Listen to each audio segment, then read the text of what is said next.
कार्यक्रम वेद पाठशाला में मैं आपका हार्दिक स्वागत करती हूँ। प्रिय श्रोता, परमेश्वर का वचन जीवित, पवित्र एवं सामर्थी है। आशा है कि आज के वचन से आपको आत्मिक लाभ होगा। तो लीजिए, प्रस्तुत है ये संदेश।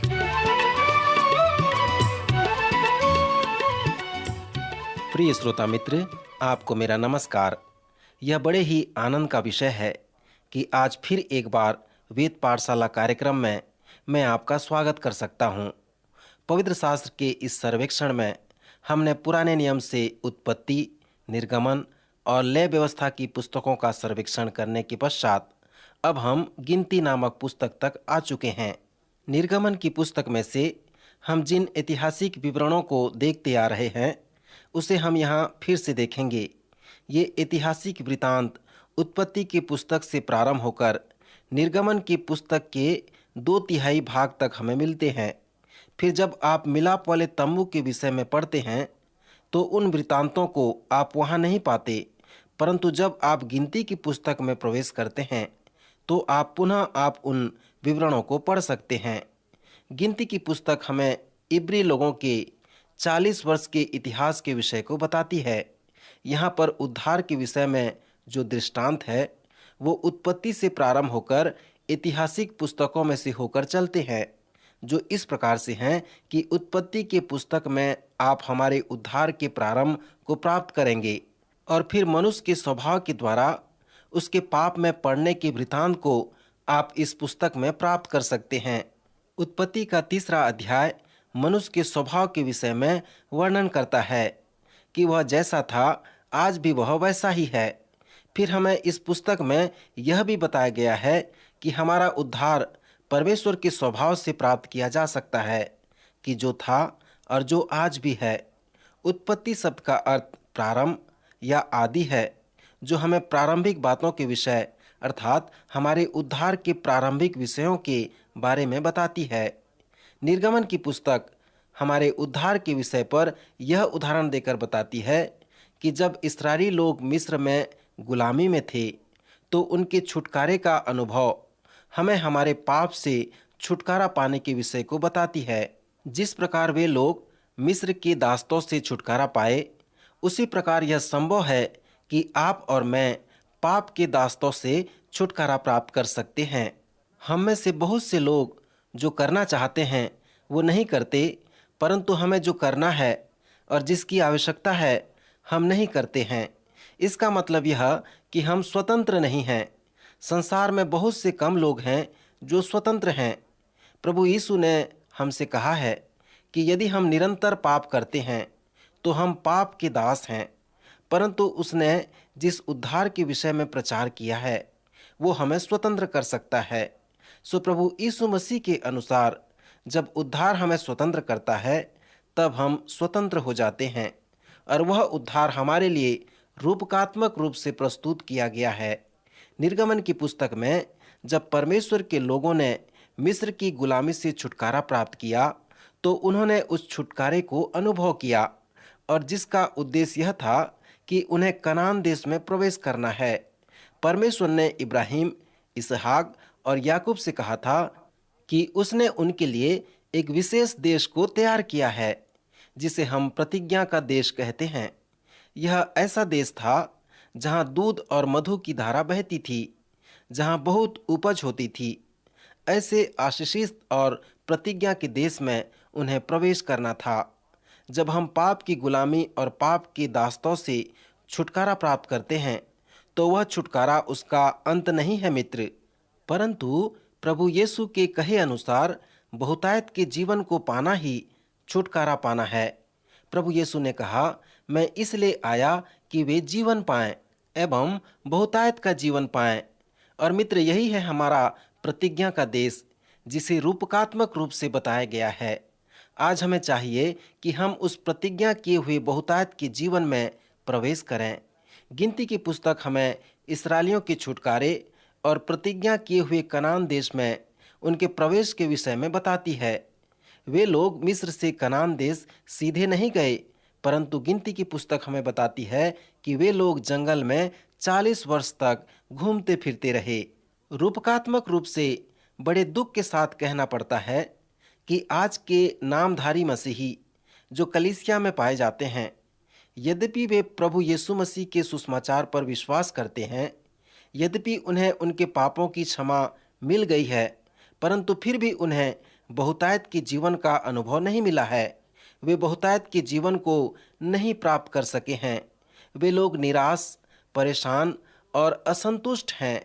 वे लोग रूपकात्मक रूप से उस प्रतिज्ञा के देश में, उस बहुतायत के मसीही जीवन में नहीं प्रवेश कर पाए हैं और अविश्वास और भ्रम और दुविधा में पड़कर घूम रहे हैं। सो इस प्रकार से हम गिनती की पुस्तक से इब्री लोगों के ऐतिहासिक विवरणों को देख सकते हैं और यह पाते हैं कि ये ऐतिहासिक विवरण हमारे उद्धार के अनुभव को प्राप्त करने के बराबर है। जैसे हम गिनती की पुस्तक में आते हैं और इसके महत्व को आपके लिए रखते हैं, तो मैं चाहता हूं कि हम पवित्र शास्त्र के अध्ययन के कुछ नियमों को फिर से एक बार देखें, जिसे हमने पवित्र शास्त्र के परिचय में देखा था। हम जानते हैं कि पवित्र शास्त्र के वचनों में कैसे पहुंचना है, यह बहुत महत्वपूर्ण है। इस अध्ययन का प्राथमिक उद्देश्य जो आपको दिया गया है वो है पवित्र शास्त्र तक पहुंचना, उसके समीप जाना या उसके सदृश होना। सो जैसे हम गिनती की पुस्तक के समीप आते हैं, तो आइए एक बार फिर से उन नियमों को देखें ताकि हम पवित्र शास्त्र तक पहुंच सकें। सर्वप्रथम यूहन्ना 17 उसके 17 पद में प्रभु यीशु मसीह ने हमसे कहा है कि कैसे उस साधारण शब्द अर्थात तेरा वचन सत्य है के द्वारा हम पवित्र शास्त्र में पहुंच सकते हैं। मेरे मित्र, यह बहुत ही अच्छा विवरण है जो हमारे लिए वचन को खोलकर यह दिखाता है कि कैसे हम पवित्र शास्त्र में पहुंच सकते हैं। यदि आप प्रभु यीशु मसीह के कहे इस अवलोकन को समझ जाते हैं, तब आप पवित्र शास्त्र में पहुंचकर उसके सच्चाइयों को देख सकते हैं। सो जब आप पवित्र शास्त्र में आते हैं तो आप उसके शाब्दिक विषयों पर लवलीन होकर विचार मग्न न करें जैसे कई लोग करते हैं, परंतु जैसे कई बार हमने आपसे कहा कि आप जब भी पवित्र शास्त्र को पढ़ते हैं तो इस प्रकार प्रश्न लेकर आएं कि यह क्या कहता है, इसका क्या अर्थ है और विशेष करके मेरे जीवन के लिए इसका क्या महत्व है।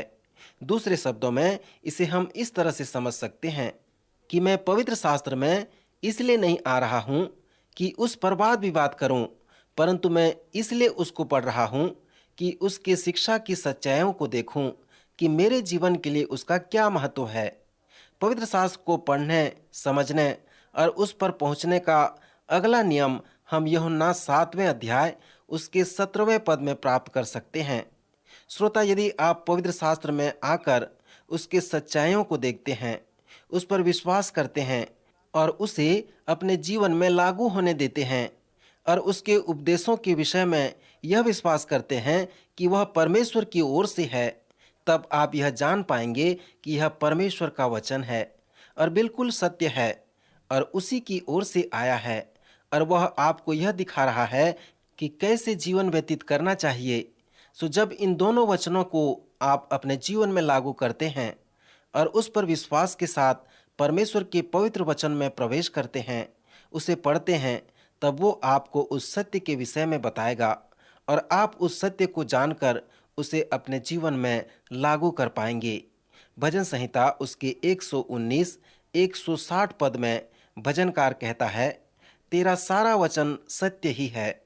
मित्र, यह हमें और भी पूरी जानकारी देती है कि कैसे हम पवित्र शास्त्र तक पहुंच सकते हैं। इसलिए हमेशा महत्वपूर्ण सच्चाइयों की खोज करें।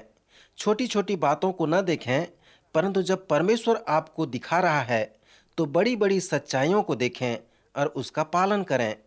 पवित्र शास्त्र में पहुंचने का अगला जो महत्वपूर्ण सिद्धांत है कि आप यह ध्यान रखें कि इसमें जो कुछ भी हुआ है वो सब सत्य है। यह कोई काल्पनिक या किस्सा कहानी नहीं है। यह बातें उन लोगों के जीवन में हुई और इसलिए हुई कि वह आपके और मेरे लिए उदाहरण और चेतावनी हो। सो ऐतिहासिक विवरणों के आधार पे आप उन उदाहरण एवं चेतावनियों को देखें, फिर आप उन ऐतिहासिक घटनाओं को याद करें। वो रूपकात्मक चिन्ह भी हो सकते हैं गलातियों की पत्री उसका 4 अध्याय 24 पद के अनुसार यह सिद्धांत लागू हो सकता है, जहां पर पौलुस यह कहता है कि अब्राहम के 2 पुत्र हुए, अर्थात यह रूपकात्मक है और सत्य भी है। श्रोता मित्र, मैंने उन नियमों को आपको बताया क्योंकि जब हम गिनती की पुस्तक में से सत्य के विषय में देखेंगे तो यह बहुत ही महत्वपूर्ण बात है। और जब सत्य के विषय में देखेंगे तो मित्र, आप अपने मनों को ऐसे तैयार करें कि आप उन सत्यों को अपने जीवन में लागू कर सकें। और जैसे हम इस विशेष पुस्तक में आते हैं जिसके सभी अध्यायों में ऐतिहासिक विवरण हैं, तो यह भी महत्वपूर्ण है कि हम इसके बड़े सत्यों को देखें। हम उन सच्चाइयों को, उदाहरण को, नमूना को और चेतावनी को भी देखें। और हम यह भी अनुभव करें कि यह पुस्तक ऐतिहासिक होने के साथ साथ एक सुंदर रूपकात्मक पुस्तक भी है। श्रोता, इस पुस्तक का नाम गिनती इसलिए पड़ा क्योंकि लोगों की गणना 2 बार हुई थी। पहली गणना इस पुस्तक के प्रथम 3 अध्यायों में हुई और दूसरी गणना अध्याय 26 में हुई। इस पहली दूसरी गणना के मध्य बहुत सी रोचक बातें हैं। उसमें वंशावलियों की मृत्यु है। जब प्रथम गणना हुई तब वहाँ 625 से 550 मनुष्य थे, किंतु वहाँ पर महिलाएं एवं बच्चे भी अवश्य होंगे। 25-30 लाख लोग में से जब 20 वर्ष के बाद गणना हुई तो वहाँ केवल 625 से 550 लोग पाए गए। और वे सब लोग जो पहली गणना के समय गिने गए थे, उनके 38 वर्ष की उम्र में मृत्यु हो गई। केवल कालेब और यहोशू को छोड़कर सबकी मृत्यु हो गई। इस दूसरी गणना के समय जो लोग 20 वर्ष के थे और जिनकी पत्नियां थीं, वे सब मर मिटे। सुमित्र निर्गमन की पुस्तक में हम इस सच्चाई को देख सकते हैं। इस तरह से हम देखते हैं कि उस पीढ़ी में से कालेब और यहोशू को छोड़ कोई भी मनुष्य उस देश में न जा सका। परमेश्वर ने उनके लिए अद्भुत कार्य किया। उसने उन्हें विश्वास के नींव के बारे में बताया और जब वे लाल समुद्र को पार कर रहे थे तब उसने वहां पर अद्भुत कार्य दिखाकर उन्हें यह निश्चय दिलाया कि वे परमेश्वर पर विश्वास रखें और कनान देश में प्रवेश करें। मित्र, आप आश्चर्य करेंगे कि क्यों वे लोग मिस्र से गोसेन में नहीं गए, जो कनान देश के दक्षिण क्षेत्र में और यरीहो के सीध में है, परंतु उन्होंने मिस्र से निकलकर गोसेन के बाहर से लाल समुद्र को पार किया और सीनै पर्वत से होकर कादेश की ओर चल पड़े और इस प्रकार 40 वर्ष तक चारों तरफ घूमते भटकते रहे। व्यवस्था विवरण की पुस्तक यह बताती है कि मिस्र से कनान पहुंचने में मात्र 11 दिन लगते हैं, परंतु क्यों उन्होंने उस रास्ते को नहीं अपनाया? यह कोई साधारण बात नहीं थी, एक स्थान से दूसरे स्थान को जाना। वो साधारण लोग जो उनके विरोधी थे, उन्होंने कनान देश को कब्जे में कर लिया था। उनके लिए यह बड़े हिम्मत की व साहस की बात थी कि वे प्रतिज्ञा के देश में प्रवेश कर सकें, इसलिए वे वहां प्रवेश न कर सके। उनके पास यह विश्वास भी नहीं था कि वे उस देश में प्रवेश कर सकें। परमेश्वर ने 10 बार कहा कि उसने उनके लिए आश्चर्यजनक रूप से अद्भुत कार्य किया है, ताकि उनके पास पर्याप्त विश्वास और भरोसा हो कि वे कनान देश में प्रवेश कर सकें। परंतु वे लोग तो जंगल में घूमते रहे और अनेक बार घोर पाप किए, जिनके लिए मूसा को याजक और भविष्यवक्ता दोनों कार्य करना पड़ा। अर्थात उसे उनके पापों के लिए सीनै पर्वत पर जाकर परमेश्वर से विनती करनी पड़ी। उसने परमेश्वर पिता से प्रार्थना की और कहा, हे परमेश्वर, कृपया आप इन्हें क्षमा करें। और परमेश्वर ने मूसा की प्रार्थना सुनी और उन्हें क्षमा किया। सचमुच में मूसा परमेश्वर का एक विशेष व्यक्ति था और परमेश्वर ने उसकी प्रार्थना सुनकर 10 बार उन्हें माफ कर दिया। मेरे मित्र, इस निर्गमन के 14वां अध्याय बहुत ही विस्मित कर देने वाला अध्याय है। जब मूसा सीनै पर्वत पर था तब उसने ऐसी प्रार्थना की, हे यहोवा, तू हमारे पापों को क्षमा करके और अपना प्रेम हम पर प्रकट करके धीरज धर और इस प्रकार अपनी सामर्थ और महिमा को दिखा। प्रभु, तू हमें क्षमा कर। यद्यपि तूने कहा है कि तू दोषी को निर्दोष नहीं ठहराता और पूर्वजों के अधर्म का दंड उनके बेटों और पोतों और परपोतों को देता है, तब इन लोगों के अधर्म को अपनी बड़ी करुणा के अनुसार तू क्षमा कर। हे परमेश्वर, मैं तुझसे विनती करता हूँ कि तू अपने बड़े प्रेम के कारण जैसे तू मिस्र से लेकर यहाँ तक क्षमा करता आ रहा है, वैसे ही हे प्रभु अब भी क्षमा कर दे। श्रोता, मूसा की प्रार्थना के पश्चात परमेश्वर ने उससे कहा, ठीक है मूसा, तेरी विनती के अनुसार मैं उन्हें क्षमा करता हूँ, परंतु मेरे जीवन की शपथ, सचमुच सारी पृथ्वी यहोवा की महिमा से परिपूर्ण हो जाएगी। उन सब लोगों ने जिन्होंने मेरी महिमा मिस्र में और जंगल में देखी और मेरे किए हुए आश्चर्य कर्म को देखने पर भी 10 बार मेरी परीक्षा की और मेरी बातें नहीं मानी, इसलिए जिस देश के विषय में मैंने उनके पूर्वजों से शपथ खाई उसको वे कभी देखने ना पाएंगे। अर्थात जितनों ने मेरा अपमान किया उनमें से कोई भी उसे देखने ना पाएगा, और केवल कालीब और यहोशू को छोड़ कोई भी उस देश में न जाने पाएगा। परंतु तुम्हारे बाल बच्चे जिनके विषय में तुमने कहा है कि ये लूट में चले जाएंगे, उनको मैं उस देश में पहुंचा दूंगा और वे उस देश को जान लेंगे जिसको तुमने तुच्छ जाना है। परंतु तुम लोगों की लोथ इस जंगल में पड़ी रहेंगी, और जब तक तुम्हारी लोथ जंगल में न गल जाए तब तक, अर्थात 40 वर्ष तक, तुम्हारे बाल बच्चे जंगल में तुम्हारे व्यभिचार का फल भोगते हुए चरवाही करते रहेंगे, और 40 वर्ष तक तुम अपने अधर्म का दंड उठाए रहोगे। तब तुम जान लोगे कि मेरा विरोध क्या है। मेरे मित्र, जब मूसा ने परमेश्वर के इस संदेश को लोगों को कह सुनाया तो वे विलाप करने लगे, और वे लोग बिहान को सवेरे उठकर यह कहते हुए पहाड़ की चोटी पर चढ़ने लगे कि हमने पाप किया है, परंतु अब तैयार हैं और उस स्थान को जाएंगे जिसके विषय में यहोवा ने वचन दिया था। परंतु मूसा ने उनसे कहा, अब बहुत देरी हो गई है, तुमने यहोवा की आज्ञा का उल्लंघन किया है। अब यहोवा तुम्हारे मध्य नहीं है, मत चढ़ो, नहीं तो शत्रुओं से हार जाओगे। तुम यहोवा को छोड़कर फिर गए हो, इसलिए वह तुम्हारे संग नहीं रहेगा। श्रोता मित्र, यह अध्याय हमें परमेश्वर के साथ हमारे संबंध के विषय को बताता है। यहाँ पर उनके उद्धार के रूपक कथा को नहीं बताया गया है, क्योंकि उनके उद्धार के लिए तो मूसा ने परमेश्वर से प्रार्थना की और परमेश्वर ने उनके पापों को क्षमा कर दिया। परंतु मसीह विश्वासी जीवन के लिए इतना ही काफी नहीं है कि उसके पाप क्षमा हों, पर उसका विश्वास, उसका आत्मिक जीवन उसके लिए बहुत महत्व रखता है। पवित्र शास्त्र बताता है कि हमारे उद्धार का एक महान उद्देश्य है जिसे उन लोगों ने गंवा दिया, उसे नहीं प्राप्त कर सका। पौलुस प्रेरित इसे इस प्रकार से वर्णन करता है, क्योंकि विश्वास के द्वारा अनुग्रह से ही तुम्हारा उद्धार हुआ है, और यह तुम्हारी ओर से नहीं है वरन परमेश्वर का दान है। पौलुस का कहना है कि अच्छे कर्मों के कारण हमारा उद्धार नहीं हुआ, परंतु परमेश्वर के अनुग्रह के द्वारा हुआ है। फिर वो कहता है कि हम उसके बनाए हुए हैं और मसीह यीशु में उन भले कामों के लिए सृजे गए हैं जिन्हें परमेश्वर ने पहले से हमारे करने के लिए तैयार किया है। दूसरे शब्दों में कि परमेश्वर के लिए हमारे उद्धार का एक महान उद्देश्य है। परमेश्वर हमसे चाहता है कि हम अपने उद्धार के महान उद्देश्यों में प्रवेश करें। श्रोता मित्र, परमेश्वर पिता धीरजवंत और अति करुणामय है। उसका अनुग्रह काफी है। मैं सोचता हूँ कि इस पुस्तक का 14वां अध्याय उसका केंद्र बिंदु है।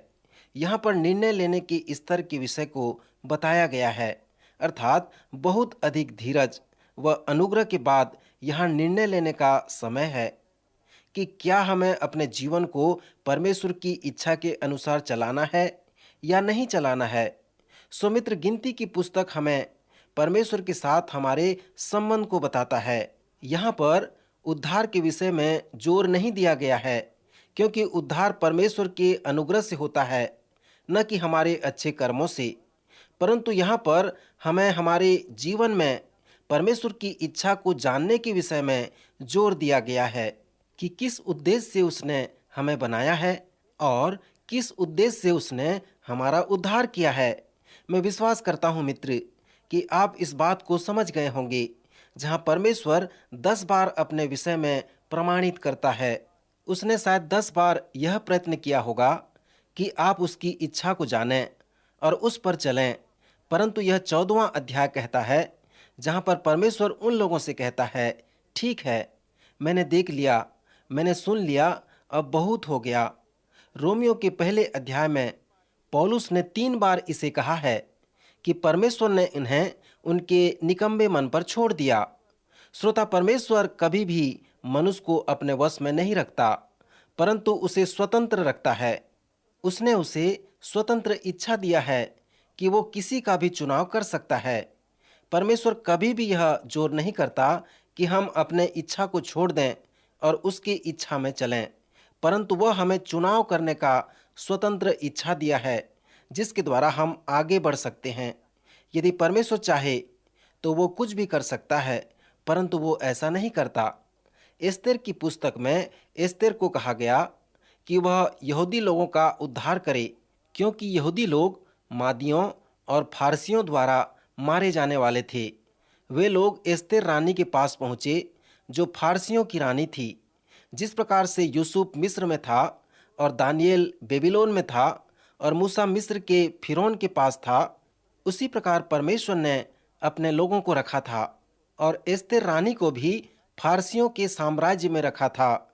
जब यहूदी लोग जाति संहार का सामना कर रहे थे तो वे लोग एस्तेर के पास जाकर विनती करने लगे कि हे एस्तेर, तू सम्राट के पास जा और उनसे हमारे बचाव के लिए विनती कर। सो यदि कोई सम्राट के पास बिना आज्ञा के जाता था तो वह मरवा दिया जाता था। सो रानी ने परमेश्वर के लोगों के छुटकारे के लिए अपने जीवन को दांव में लगा दिया। मैं विश्वास करता हूं कि एस्तेर रानी के जीवन से हम यह सीखते हैं कि यदि आप परमेश्वर की इच्छा अनुसार नहीं चलते तो इसमें परमेश्वर को किसी बात की घटी होने वाली नहीं है। परमेश्वर को आपकी आवश्यकता नहीं है। वह अपना कार्य किसी और से करवा सकता है या वह अपना कार्य किसी दूसरे तरीके से करवा सकता है। यह न सोचें कि यदि मैं परमेश्वर की इच्छा पे नहीं चलूंगा तो परमेश्वर क्या करेगा। वह किसी भी तरीके से अपना कार्य करवा लेगा। उसे आपकी आवश्यकता नहीं है, परंतु इसमें हानि आपके स्वयं की होगी, इसमें आपकी स्वयं की घटी होगी और अंत में आप एक बहुत बड़े नुकसान का अनुभव करेंगे। यदि आप इसे समझ गए हैं तो मैं सोचूंगा कि आप निर्णय लेने के स्तर तक पहुंच गए हैं। सो यदि आप परमेश्वर की इच्छा पे कभी नहीं चलते तो परमेश्वर आपसे मुंह मोड़ लेगा, आपके मध्य से चला जाएगा और इसमें हानि केवल आपको ही होगी। श्रोता मित्र, पवित्र शास्त्र में गिनती का यह 14वां अध्याय बहुत ही दुख व उदासी का अध्याय है। जब लोगों ने मूसा की बातें सुनी तो वे विलाप करने लगे और सवेरे उठकर पहाड़ की चोटी पर चढ़ने लगे, परंतु मूसा ने उनसे कहा, अब बहुत देर हो गई है, तुमने परमेश्वर को छोड़ दिया है, इसलिए परमेश्वर ने भी तुम्हें छोड़ दिया है। मित्र, मैं विश्वास करता हूँ कि गिनती की पुस्तक में से विस्मित कर देने वाला संदेश यही है। और दूसरा है परमेश्वर की इच्छा पर चलना, निर्णय लेना हमारा कार्य है। मित्र, आप इस विषय पर क्या सोचते हैं? क्या आप परमेश्वर का दान जो उद्धार व क्षमा है उसे नहीं कह रहे हैं या फिर उसे हाँ कह रहे हैं? यदि आप उसके क्षमादान के विषय में हाँ कह रहे हैं और उसके इच्छा में चलने को नहीं कह रहे हैं तो हाँ कहकर उसकी इच्छा के अनुसार चलने का निर्णय लें। प्रभु आपको आशीष दे।